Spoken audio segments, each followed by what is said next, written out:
Hi, friends. My name's Miss Coon, and I'm going to be reading you this story called Milo and the Magical Stones by Marcus Pfister. This is one of my favorite books, and something special about it is that Marcus Pfister is also the author of The Rainbow Fish, if you guys know that story. And this stone that's really shiny, it's kind of made of that same material or the same texture as the rainbow fish's scale. So I hope that you guys will enjoy this story. And something really cool about this story is that it has two endings. So before we start, what could that mean? A story has two endings. Go ahead and make a prediction. Have any of you ever read any other stories about magical stones? I can think of a few. Stone Soup, although the stones weren't quite magical. Harry Potter and the Philosopher or the Sorcerer's Stone, that one had a magical stone. And also Sylvester and the Magic Pebble. We're going to go ahead and get started.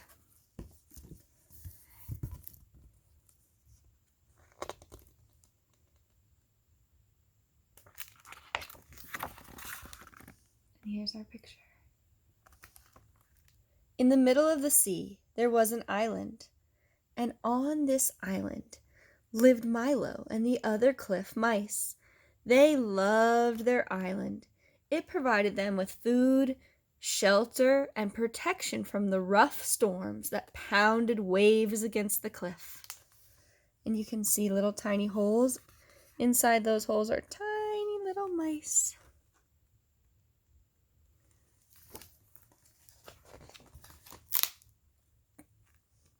During the summer, Milo and his friends worked hard gathering food. Sometimes they would take a break from their work and skip flat stones out over the sea. In the evenings, the mice would stretch out on the cliffs that had been warmed by the sun and watch the stars in the night sky. If it was warm enough, they would spend the entire night outside telling stories and enjoying the mild summer air. Here they are enjoying the summer night. This is Milo. He has a little striped tail.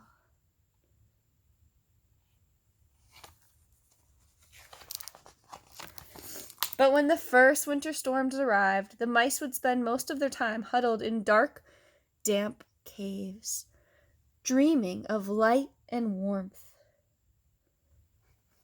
You guys see Milo with his striped tail?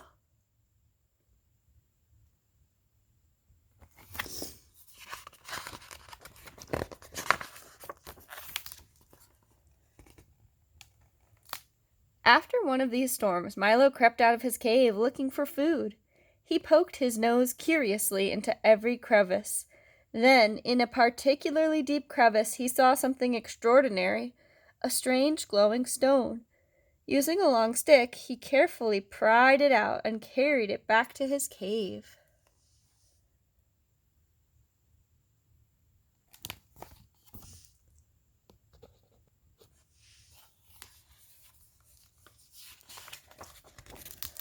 Milo was amazed to see that the darker it got, the more brightly the stone glowed, and not only did it provide light, it also gave off a comforting warmth. Happily, Milo curled up in the corner of his cave with his treasure. But he was not alone for long, because soon the bright light attracted the other mice. What is that? We want to see.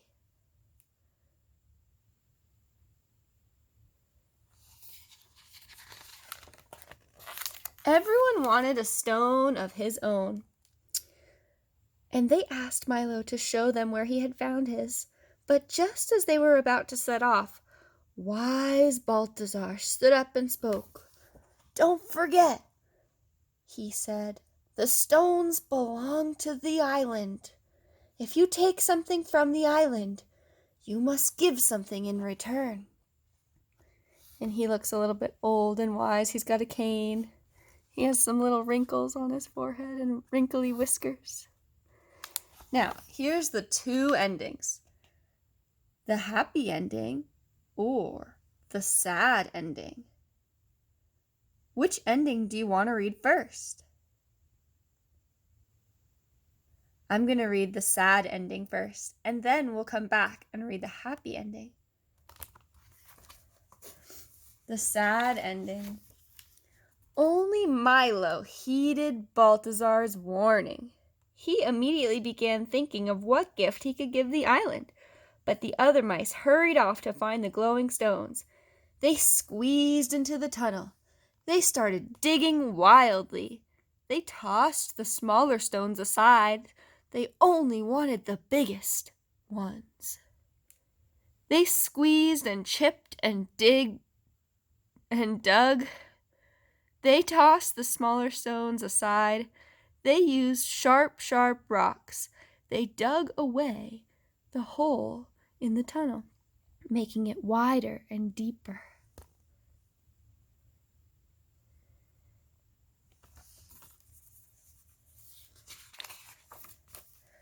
Then the mice dragged the glowing stones back to their caves. They grew greedy and jealous. They argued about who had the most. They spent so much time worrying about who had the most stones that they couldn't even enjoy the comfort the stones brought them. Milo watched his friend sadly. He worried about what Balthazar had said, and he wondered what would happen. He sighed. There was nothing he could do but get back to work on the gift he had thought of to give the island.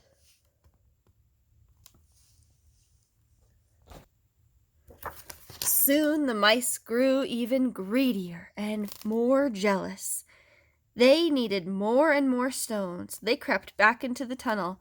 They dug day and night. They piled the magic stones around their caves until the whole island glowed. They boasted about their stones. They argued about who had the most, the brightest, the biggest. I have the most.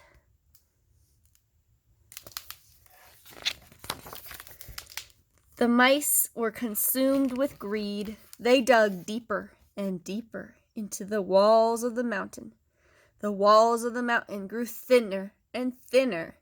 Before long, the mountain was hollowed out completely.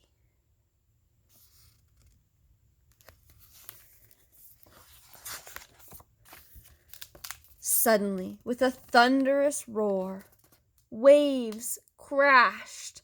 The mountain collapsed. Giant boulders fell, burying the tunnels in a heap of rubble. Waves pounded against the shore, flooding most of the island. There's one little cave left. Do you guys see it?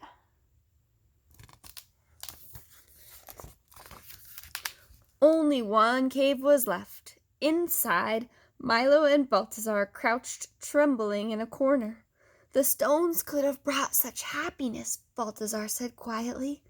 As he spoke, Milo went back to work, carving a stone to give the island in thanks for its magical gift. And there's the stone that Milo is making. All right, that was the sad ending. Now we'll go for the happy ending. So right before all the mice wanted a stone, Balthazar gave this warning, and he said, make sure that if you take something from the island, you're going to give something in return. So this is the happy ending.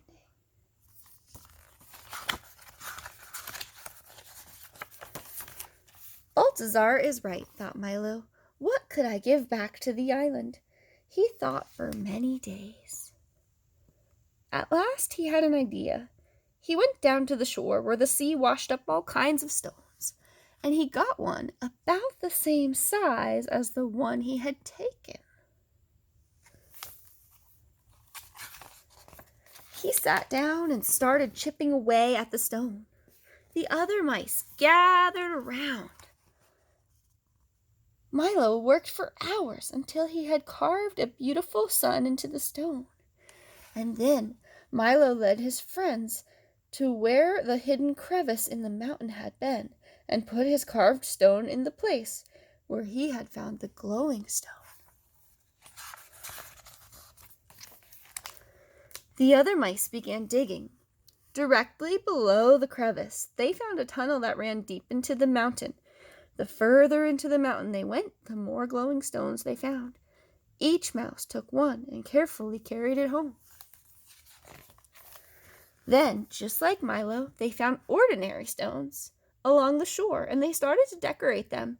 Some mice carved, etched, or drew on their stones. Others wrapped them or decorated them with flowers, leaves, or roots. They created beautiful works of art, and then they carried them deep into the mountain and placed their gifts where they had found the glowing stones.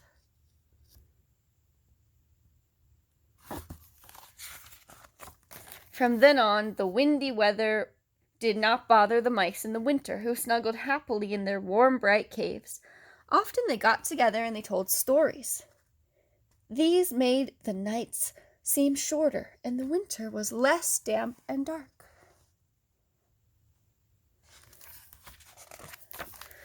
Every year, the mice celebrated the beginning of winter. They met in Balthazar's cave. They danced, they sang, and when it got dark, they took the magical stones on a parade along the cliffs as a special tribute to their beloved island.